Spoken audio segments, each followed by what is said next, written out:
গরু আল্লাহর কাছে শুকরিয়া আদায় করে, আল্লাহ আপনি আমাকে গাবি বানিয়েছেন, তাতে আমার কোনো আফসোস নাই।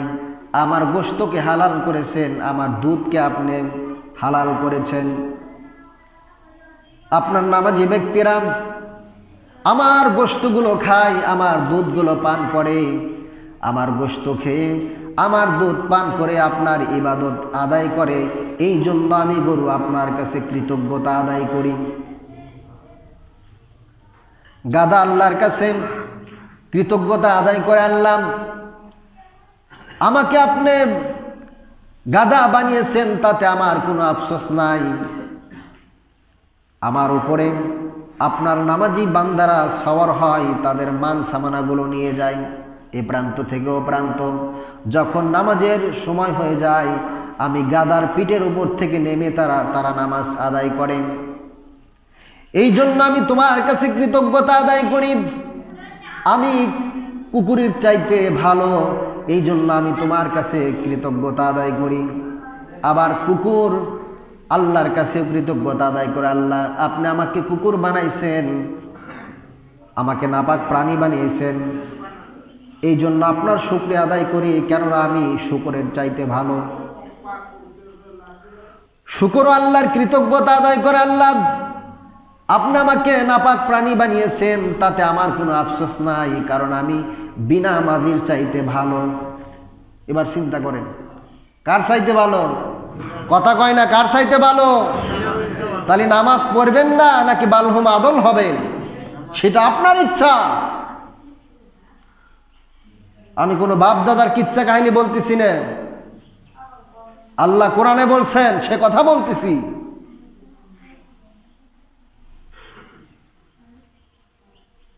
তাহলে চিন্তা করে দেখেন, শুকরের চাইতে নিকৃষ্ট যারা আল্লাহর বিধানকে অমান্য করে। এই জন্য আল্লাহ রাব্বুল আলামিন বললেন, قد أفلح المؤمنون الذين هم في صلاتهم خاشعون। আল্লাহ বলেন অবশ্যই মুমিন যারা, তারা সফল কাম অর্জন করেছেন। আর মুমিন কারা? আল্লাহ বললেন আল্লাযীনা হুম ফি সালাতিহিম খাশিউন। আল্লাহ বলেন মুমিনদের প্রথম নম্বর গুণ হলো তারা নামাজ পড়বে ভয়ের সাথে। কিসের সাথে? ভয়ের সাথে, বিনয়ের সাথে তারা নামাজ আদায় করবে। এটা হলো মুমিনের প্রথম নম্বর গুণ। আলহামদুলিল্লাহিল আকরামিল্লাযী খালাকাল ইনসানা ওয়া কাররামা ওয়া আল্লামাহু মিনাল বায়ানি মা লাম ইয়ালাম ফাসুবহানাল্লাযী লা ইহসা ইমতিনানুহু বিল লিসানি ওয়ালা বিল কলম। نشهد أن لا إله إلا الله وحده لا شريك له الذي أرسله بالحق بشيرا ونذيرا وداعيا إلى الله بإذنه وسراجا وقمرا منيرا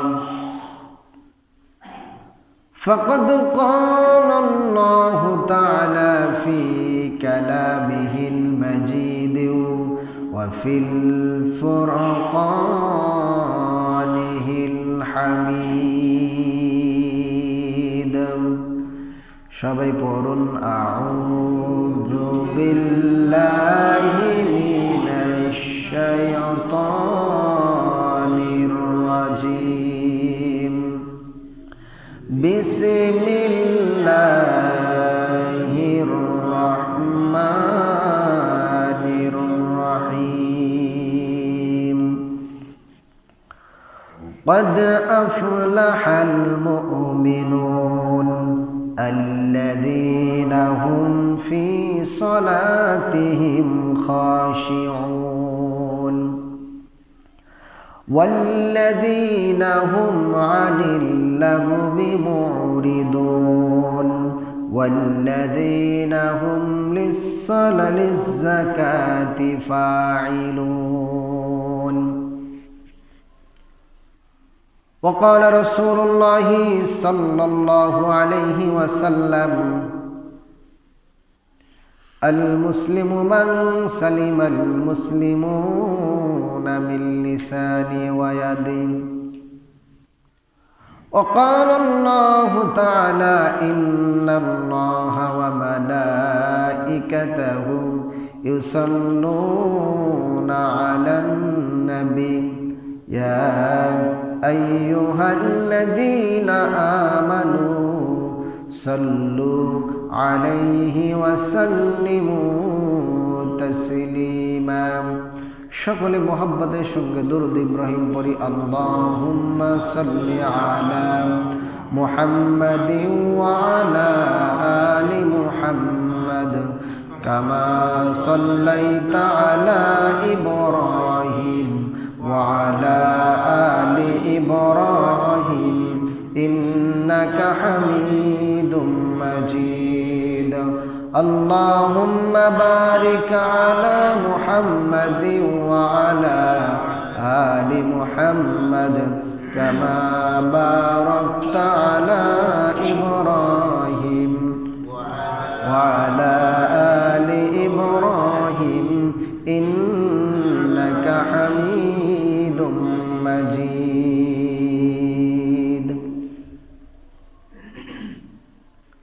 الحمد لله, লাখো কোটি শুকরিয়া সেই মহান তাবারক তাআলার জন্য যিনি আমাকে এবং আপনাদেরকে অত্যন্ত ভালোবেসে দুনিয়ার সমস্ত কাজ থেকে ফারিক করে আল্লাহ তাআলার খাস বান্দা হিসেবে কবুল করে তার বিশাল আকাশের নিচে প্রশস্ত জমিনের উপরে আল্লাহ তাআলার ঘরের মধ্যে আসা এবং বসার তৌফিক দান করলেন। এই জন্য আমরা সকলেই খুশি না বেজার? কম না বেশি? তাহলে সকলেই প্রাণ উজাড় করে আকাশ বাতাসকে মুখরিত করে সেই মহান তাবারক তাআলার শুকরিয়া আদায় করি আলহামদুলিল্লাহ। লাখো কোটি দরুদ সেই মহামানবের প্রতি, সেই নেতার প্রতি, সেই রাসূলের প্রতি যে নবীজির আদর্শের মধ্যে রয়েছেন ইহকাল এবং পরকালের মুক্তি। সকলেই সেই নবীর প্রতি দিল থেকে শিরিক মুক্ত বিদআত মুক্ত দরুদ প্রেরণ করি। সকলে পড়ি সাল্লাল্লাহু আলাইহি ওয়াসাল্লাম। সম্মানিত হাজিরিন, কোরআনুল কারীমের 18 নম্বর পারা 23 নম্বর সূরা সূরাতুল মুমিনিনের কয়েকটা আয়াতে কারিমা তেলাওয়াত করেছি। রাসূল পাক সাল্লাল্লাহু আলাইহি ওয়াসাল্লামের অসংখ্য অগণিত হাদিস শরীফের মধ্য থেকে ছোট্ট একটি হাদিস পাঠ করেছি। আল্লাহ তাআলা যদি তৌফিক দান করেন এবং আপনারা যদি আমার জন্য দোয়া করেন, এই আয়াতে কারিমা এবং হাদিসের উপরে কয়েকটি কথা বলবো। আল্লাহ রাব্বুল আলামিন সেই তৌফিক আমাকে দান করুন। সকলে বলে আমিন। আরো জোরে বলে আমিন। আল্লাহ রাব্বুল আলামিন মুমিন কারা, মুমিনদের কয়েকটি গুণ এই সূরার মধ্যে আল্লাহ তাআলা বর্ণনা করেছেন। আল্লাহ বললেন কদ আফলাহাল মুমিনুন। কদ মানে হলো অবশ্যই। কদ মানে কি? অবশ্যই। আমরা একটা কথাকে গুরুত্ব বোঝানোর জন্য অনেক সময় কসম খেয়ে বলি। কিসের জন্য? যাতে করে আমার এই কথাটা বেশি গ্রহণযোগ্য হয়। আমি যার কাছে কথাটা বলতেছি সে যেন মনে করে এই কথাটা 100% সত্য। এই জন্য কথাটাকে গুরুত্ব বোঝানোর জন্য অনেক সময় আমরা কসম খাই, তারপরে কিরে কাটি। তো আল্লাহ তাআলা মুমিনদের গুণ বলার আগেই আল্লাহ বললেন কদ, অবশ্যই, আফলাহাল মুমিনুন, আফলাহা মানে সফল কাম হয়ে গেছে।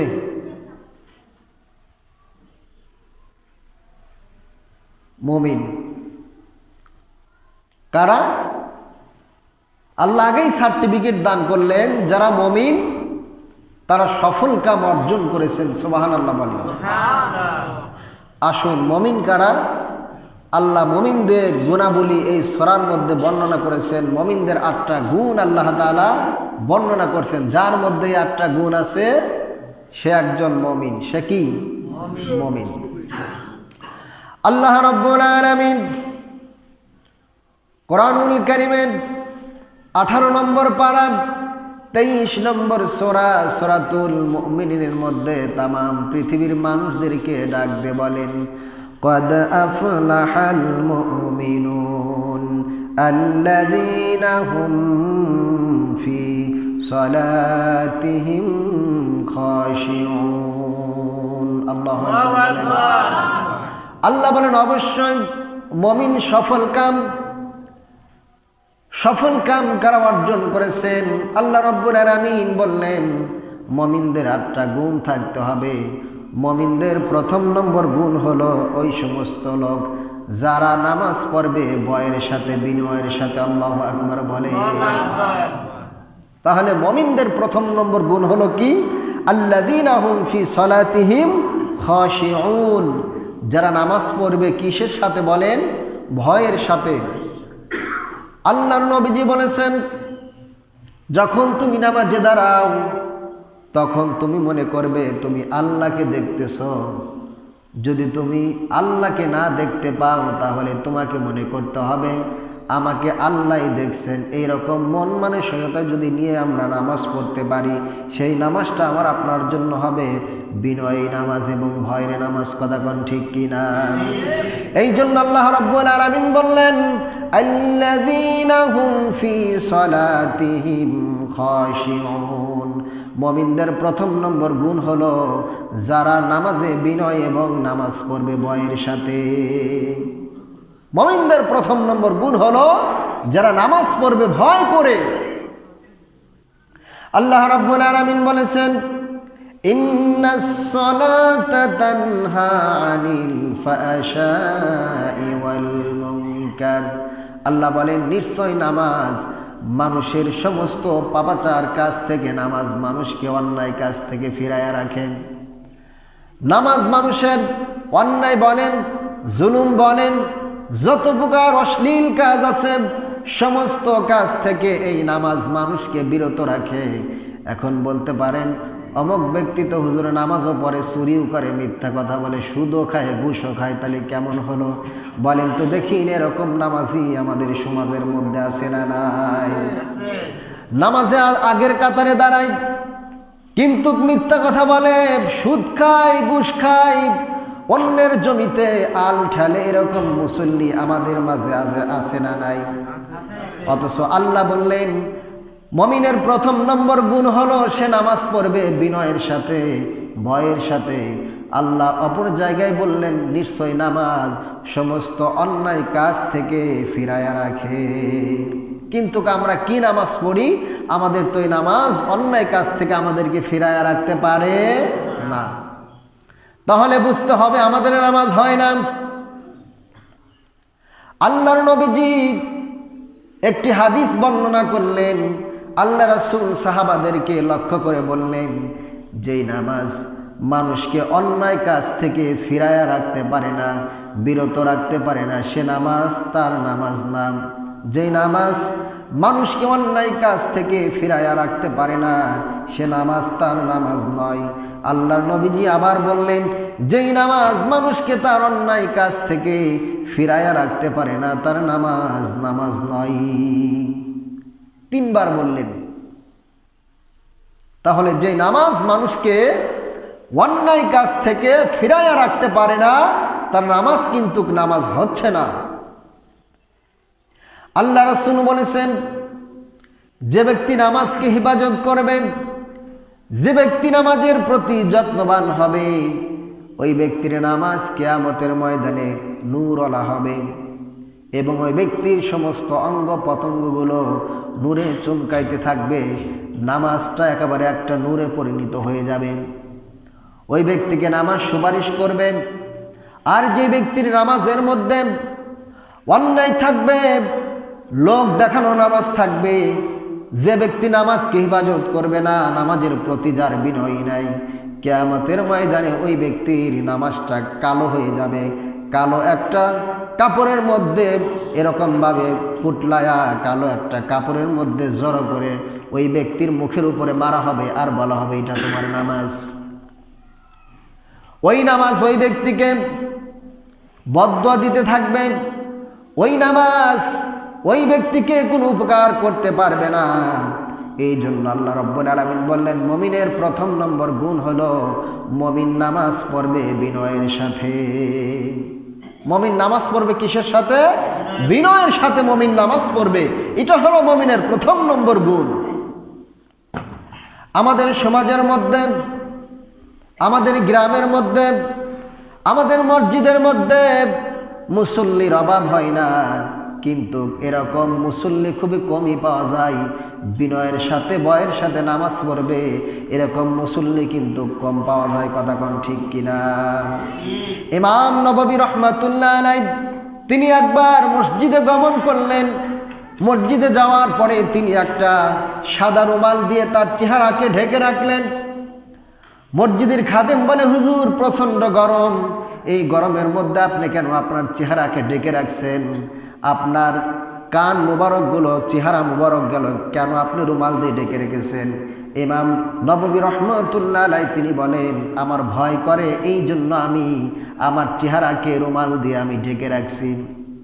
মসজিদের খাদেম বড় আশ্চর্য হয়ে গেল, হুজুর মসজিদ হলো নিরাপত্তার জায়গা, মসজিদ হলো আরামের জায়গা, মানুষ সমস্ত ভয় থেকে বাঁচার জন্য মসজিদে আসে, আর আপনি মসজিদের মধ্যে এসে আপনার চেহারাটাকে রুমাল দিয়ে আবৃত করে রেখেছেন, আর আপনি বলতেছেন মসজিদের মধ্যে আমার ভয় করে, ডর করে দেখে আমি রুমাল দিয়ে আমার চেহারাটাকে আমি ঢেকে রেখেছি। ইমাম নববী রহমতুল্লাহ আলাইহি বলেন, অবশ্যই আমার ভয় করে, এই জন্য আমি আমার চেহারাকে ঢেকে রেখেছি। খাদেম বলে, হুজুর বিষয়টা বুঝতে পারলাম না, কারণটা কি? ইমাম নববী রহমতুল্লাহ আলাইহি তিনি বলেন, এই মসজিদের মধ্যে অনেক হিংস্র প্রাণীগুলো আছে। এ পাশে কুকুর আছে, ও পাশে শিয়াল আছে, এ পাশে ভাগ আছে। এক একটা প্রাণী মসজিদের ভিতরে এক এক জায়গায় বসে আছে, তাদের দেখে আমার ভয় করতেছে, এই জন্য আমি আমার চেহারাটাকে রুমাল দিয়ে ঢেকে রেখেছি। কি বলতেছেন?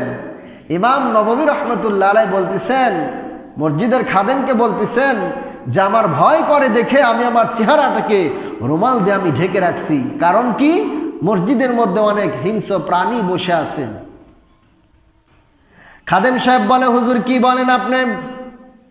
মসজিদের সামনে তো, সামনের কাতারে, পিছনের কাতারে 5 ওয়াক্ত নামাজ পড়ে এরকম মানুষ বসে আছে। হাজী সাহেব বসে আছে, গাজী সাহেব বসে আছে, দানবীর বসে আছে, আর আপনি বলতেছেন শিয়াল বা কুত্ত বানর এগুলো বসে আছে। কারণ কি বুঝলাম না।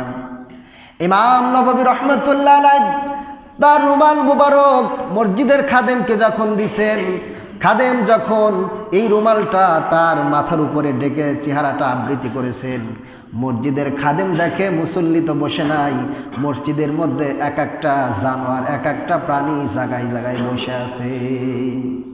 মসজিদের খাদেম এবার মসজিদে দেখবেন অনেক বৃদ্ধা লোক হাঁটতে পারে না দেখে লাঠি ভর করে মসজিদে আসে।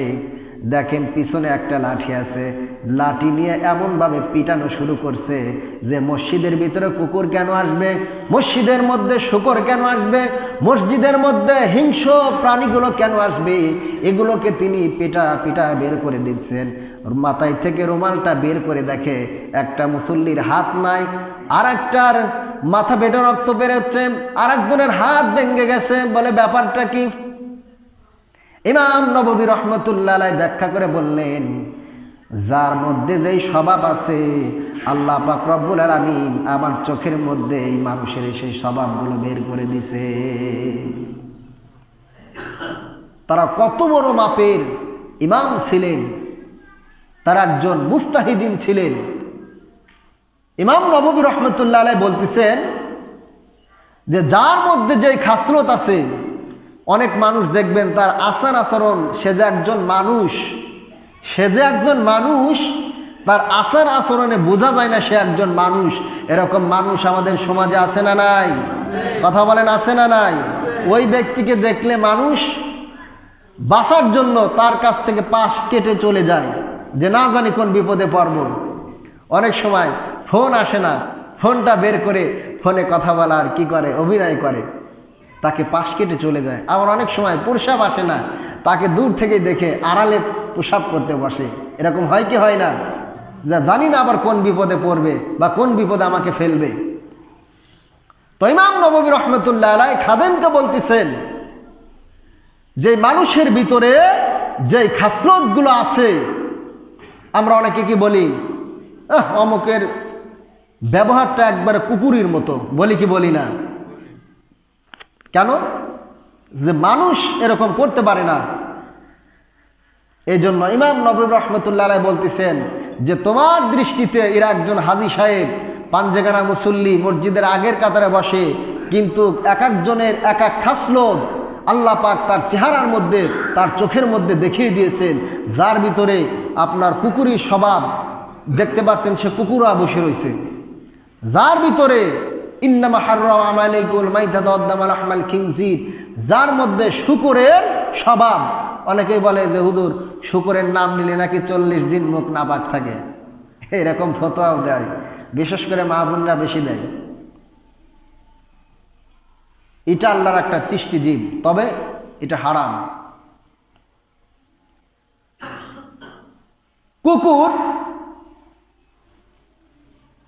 কুকুরের গাওটা যদি ভেজা থাকে, কারো যদি শরীর অথবা কাপড় লাগে, সেখানে 3 বার ধৌত করতে হয়। আবার কুকুর যদি কোনো পাত্র মানে চাটে, সেটাকে মাটি দিয়ে ধৌত করতে হবে, মাটি দিয়ে মাজতে হবে, তারপর রোদে রাখতে হবে। কারণ কুকুরের লালাতে অনেক জীবাণু আছে। এই কুকুরও কিন্তু আল্লাহর কৃতজ্ঞতা আদায় করে, আবার শুকর আল্লাহর কৃতজ্ঞতা আদায় করে। আল্লাহ আশরাফুল মাখলুকাত, মানুষ জাতিকে শ্রেষ্ঠ জাতি হিসেবে সৃষ্টি করেছেন। আল্লাহ বলেছেন আমার সমস্ত সৃষ্টিকুলের মধ্যে সবচাইতে দামি সৃষ্টিকুল হলো আশরাফুল মাখলুকাত, এই মানুষ জীব সবচাইতে শ্রেষ্ঠ জীব, আল্লাহ কোরআনে বলছেন। আবার সে আল্লাহই বলছেন মানুষ হলো সমস্ত সৃষ্টিকুলের ভিতরে একেবারে নিকৃষ্ট। বালহুম আদল শব্দ আল্লাহ ব্যবহার করেছেন চতুষ্পদ জন্তু মানে 4 পাওয়ালা বিশিষ্ট যেই জানোয়ারগুলো আছে, জন্তুগুলো আছে, তার চাইতেও নিকৃষ্ট হলো মানুষ। তাহলে মানুষ কখন শ্রেষ্ঠ আবার কখন নিকৃষ্ট? মানুষের ভিতরে যখন অন্যান্য প্রাণীগুলোর স্বভাব চলে আসে, তখন আল্লাহ তাআলা এই সমস্ত পশুদের সাথে, এই সমস্ত জানোয়ারদের সাথে আল্লাহ তাআলা মানুষকে কি করেছেন? মিসাল দিয়েছেন, তাদেরকে আল্লাহ তাআলা তুলনা করে দিয়েছেন। আমাদের সমাজে নামাজির চাইতে বিনামাজি কম না বেশি? কথা কয় না? বেশি। দেখবেন যারা বিনামাজি তাদের প্রভাবশালীও বেশি। একজন নামাজির ব্যক্তির যে কত বড় দাম আল্লাহ তাআলার কাছে, এটা দুনিয়ার কোনো সাধারণ মানুষ বুঝতে পারবে না। একজন নামাজি ব্যক্তির দাম আল্লাহ তাআলার কাছে কত দামি, কত পছন্দনীয়।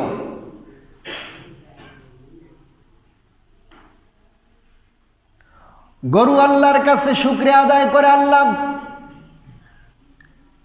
আপনি আমাকে গাবি বানিয়েছেন, তাতে আমার কোনো আফসোস নাই। আমার গোশতকে হালাল করেছেন, আমার দুধকে আপনি হালাল করেছেন। আপনার নামাজি ব্যক্তিরা আমার গোশতগুলো খায়, আমার দুধগুলো পান করে, আমার গোশত খেয়ে আমার দুধ পান করে আপনার ইবাদত আদায় করে। এই জন্য আমি গরু আপনার কাছে কৃতজ্ঞতা আদায় করি। গাধা আল্লাহর কাছে কৃতজ্ঞতা আদায় করে, আল্লাহ আমাকে আপনি গাধা বানিয়েছেন, তাতে আমার কোনো আফসোস নাই। আমার উপরে আপনার নামাজি বান্দারা সওয়ার হয়, তাদের মান সামানাগুলো নিয়ে যায় এ প্রান্ত থেকে ও প্রান্ত। যখন নামাজের সময় হয়ে যায়, আমি গাদার পিঠের উপর থেকে নেমে তারা নামাজ আদায় করে। এই জন্য আমি তোমার কাছে কৃতজ্ঞতা আদায় করি। আমি কুকুরের চাইতে ভালো, এই জন্য আমি তোমার কাছে কৃতজ্ঞতা আদায় করি।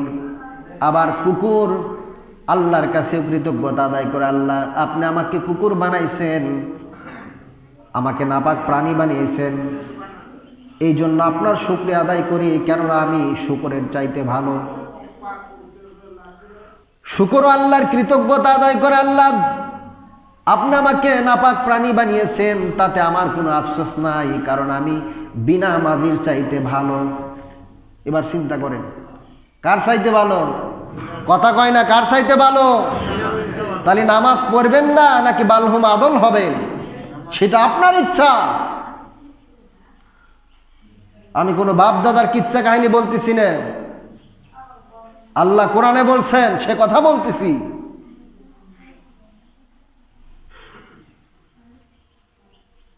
তাহলে চিন্তা করে দেখেন, শুকরের চাইতে নিকৃষ্ট যারা আল্লাহর বিধানকে অমান্য করে। এই জন্য আল্লাহ রাব্বুল আলামিন বললেন, قد أفلح المؤمنون الذين هم في صلاتهم خاشعون।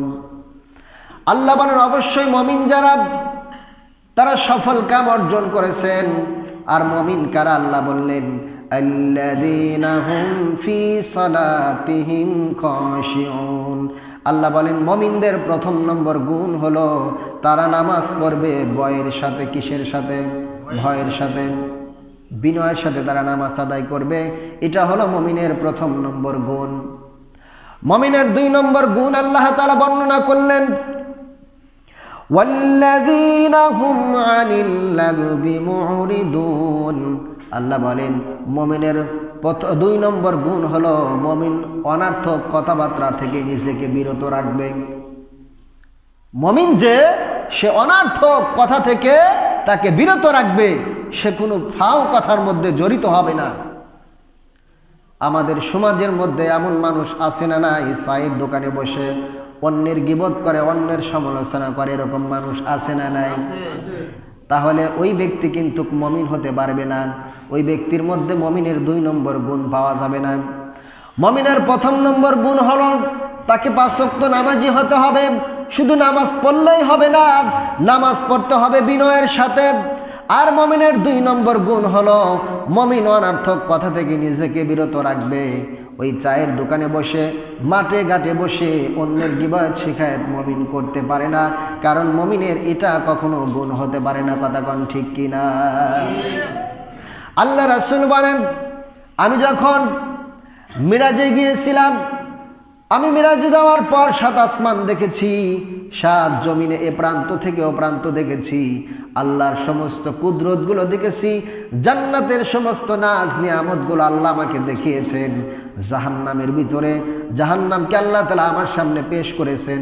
জাহান্নামের ভিতরে বিশ্বনবীজি বলেন, এক শ্রেণীর মানুষগুলো, তারা একটা মানুষ আর একটা মানুষকে ধরে ধরে তাদের গোশতগুলো এরকমভাবে ছিঁড়ে ছিঁড়ে ভক্ষণ করতেছেন। আল্লাহ নবীজি বলেন, আমি জিব্রাইল এবং মিকাইলকে জিজ্ঞাসা করলাম, এরা কারা? এরা জবাব বলল, আল্লাহ এরা হলো ওই সমস্ত ব্যক্তি যারা দুনিয়ার বুকে একে অপরের গীবত শিকায়েত করছে। এরা হলো তারা। এরা কারা? যারা দুনিয়ার মধ্যে একে অপরের গীবত শিকায়েত করছেন। তাহলে গীবত করা কিরকম গুনাহ? অন্য একটা হাদিসের মধ্যে আসছেন, আল গীবাতু আশাদ্দু মিনাজ জিনা। গীবত করা হলো জিনা করার চাইতেও মারাত্মক গুনাহ হলো গীবত করা। সাহাবায়ে কেরাম বললেন, ইয়া রাসূলুল্লাহ, গীবত কি? আল্লাহ নবীজি বললেন, একজনের মধ্যে একটা দোষ ত্রুটি আছে, তাকে অনুপস্থিত রেখে তার অনুপস্থিতিতে এই দোষটা সমালোচনা করা যাবে না। হে তাকে সামনে রেখে তাকে শুধরানোর জন্য, তাকে অপমান অপদস্থ করার নিয়তে নয়, তাকে শুধরানোর জন্য, তাকে ভালো করার জন্য তাকে তুমি বলতে পারো। কখন? তাকে সামনে রেখে। আল্লাহ রাসূল বলেছেন, আল মুসলিমু মান সালিমাল মুসলিমুনা মিন লিসানিহি ওয়া ইয়াদিহি। খাঁটি মুসলমান হলো ওই ব্যক্তি যার হাত ও মুখ হইতে অপর মুসলমান নিরাপদ থাকে। হাত মুখ হইতে অপর মুসলমান নিরাপদ থাকে। আমার হাত দ্বারা যাতে কোনো মুসলমান কষ্ট না পায়, কোনো জাতি যেন কষ্ট না পায়, আমার জবান দ্বারা যাতে কোনো ভাই কষ্ট না পায়। ওরে বাবা, অল্পের থেকে অল্প হলে আমরা জবান দ্বারা এমন ব্যবহার করি যে একজনকে যদি ছুরি দ্বারা আঘাত করা হয়, 1 সপ্তাহ 1 মাস 2 মাস পর সেই ক্ষত স্থানগুলো ভালো হয়ে যায়। কিন্তু এমনভাবে কথা বলে থাকি আমরা, ওই ব্যক্তির মৃত্যু সজ্জায় হলেও তার ওই কথাকে ভুলতে পারে না। আজ ভাই ভাইয়ের সাথে মিল নাই, এরকম আছে না নাই? বোন বোনের সাথে মিল নাই, মা বাবার সাথে সন্তানের মিল নাই। খোঁজ নিয়ে দেখবেন এই কথা কাটাকাটির মাধ্যমে। কথা জিনিসটা কেমন চিন্তা করে দেখেন। এজন্য জবানকে হিফাজত করতে হবে, জবানকে। আল্লাহ রাসূল বলেন, যেই ব্যক্তি 2টা জিনিসকে হিফাজত করতে পারবে ওই ব্যক্তি আমি নবীজির সাথে জান্নাতে যেতে পারবে। সুবহানাল্লাহ বলেন। 1 নম্বর হলো জবান, 2 নম্বর হলো তার লজ্জা স্থান। যে ব্যক্তি লজ্জা স্থানকে হেফাজত করবে আর তার জবানকে হেফাজত করবে, আমার নবীজিকে ওই ব্যক্তিকে জান্নাতের সার্টিফিকেট দিয়েছে। মাত্র 2টা জিনিস, একটা হলো তার জবান আর একটা হলো তার লজ্জা স্থানকে। পুরুষ হোক অথবা মহিলা হোক, এই 2টা জিনিস যারা হেফাজত করবে, আল্লাহ রাব্বুল আলামিন তার হাবিবে কিবরিয়া বলেন যে আমি নবীজির সাথে একই জান্নাতে থাকবে। সুবহানাল্লাহ বলেন। তাহলে জবান কি জিনিস? আল্লাহর নবীজি বলেছেন, মাংস মাতা নাজাব, যে চুপ থাকে সে নাজাত পায়। এই জন্য দেখবেন আপনি যত কথা বলবেন আপনার তত ভুল হবে। দেখবেন আমরা অনেক সময় বলি বেটা বেশি বোঝে, বেটা বেশি বোঝে। কিসের জন্য বলি? ওদের বেশি কথা বলে। আর যে যত কথা বলবে তার তত ভুল হবে, আর যে যত চুপ থাকবে, কম কথা বলবে, সে ব্যক্তি তত বিপদাবাদ থেকে নাজাত পাবে। সুবহানাল্লাহ বলেন। আমার নবীজির প্রত্যেকটা বাণীর মধ্যে কল্যাণ রয়েছেন। আল্লাহর নবীজি বলেছেন, মান সাতারা মুসলিমান সাতারাহুল্লাহু ফিদ দুনিয়া ওয়াল আখিরাহ। যে ব্যক্তি কোনো মুসলমানের দোষ ত্রুটিকে গোপন রাখবে, আল্লাহ রাব্বুল আলামিন ওই ব্যক্তির সমস্ত দোষ ত্রুটিগুলো কিয়ামতের ময়দানে গোপন রাখবে। সুবহানাল্লাহ বলেন। সুবহানাল্লাহ। চিন্তা করছেন, একজন অন্যায় করছেন, অপরাধ করছেন, আপনি জানেন,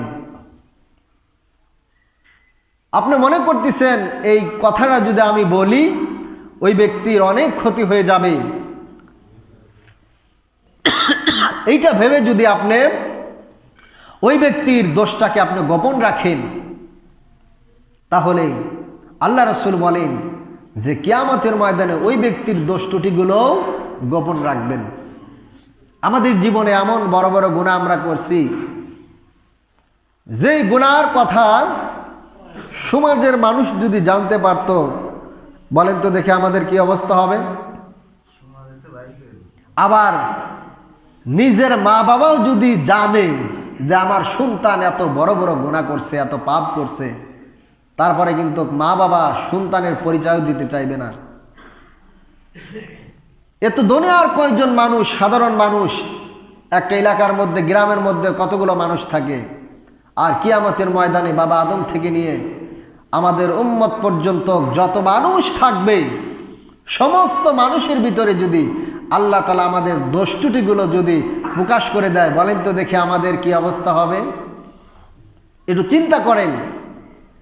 আমাদের জীবনে এমনও গুনাহ আছে, যদি আমরা মনে করি আমাদের এই গুনার কথা, আমাদের এই দোষ ত্রুটির কথা যদি আমার মা বাবার কাছে বলে দেয়, মা বাবার কাছে চেহারা দেখাইতে পারবো না, নিজের স্ত্রীর কাছে যদি বলে দেয় স্ত্রীর কাছে স্বামীর অধিকার নিয়ে যেতে পারবো না, যদি সন্তানের কাছে বলে দেয়, ছেলের কাছে বলে দেয়, মেয়ের কাছে যদি বলে দেয়, তাহলে ছেলে মেয়ের কাছে বাবার পরিচয় নিয়ে যেতে পারবো না, এতটা আমাদের ভয় হয়। আর কিয়ামতের ময়দানে সমস্ত মানুষ থাকবে, তাদের সামনে যদি আল্লাহ বলে দেয় কি অবস্থা হবে।